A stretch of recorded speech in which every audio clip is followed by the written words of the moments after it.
আপোনালোকে বাৰু জানেনে ফেচবুকত যে আমাক যে উইকলি চেলেঞ্জবিলাক যে দিয়ে যে আমাক কিয় দিয়ে? আমাৰ চেনেলটো গ্ৰ' কৰিবৰ কাৰণে দিয়ে।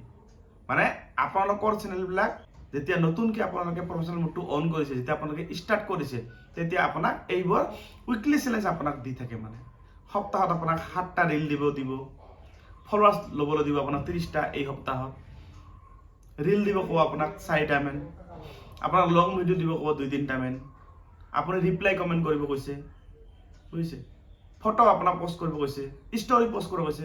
এইবিলাক যেতিয়া আপোনালোকে পোষ্ট কৰি থাকিব, তেতিয়া আপোনাৰ চেনেলটো গ্ৰ' হ'ব। এইটো ফেচবুকে দিছে চিষ্টেমত। আপোনালোকে ভাবিব পাৰে যে এইবিলাক ফেচবুক কি দিয়ে উইকলি চেলেঞ্জ। উইকলি চেলেঞ্জ দিয়ে কিহৰ কাৰণে? আপোনালোকৰ ভালৰ কাৰণে, মোৰ ভালৰ কাৰণে, যাতে আমি আমাৰ চেনেলটো সোনকালে গ্ৰ' কৰিব পাৰোঁ। বুজি পালে? বহুতে গম নাপায় এইবিলাক যে উইকলি চেলেঞ্জবিলাক বেকাৰ দিয়ে। এইবিলাক কি কৰিম কি নকৰিম। তো উইকলি চেলেঞ্জৰ ভিতৰতে আপোনাৰ ৰিলবিলাকতো পৰিব না, লং ভিডিঅ'বিলাক পৰিব।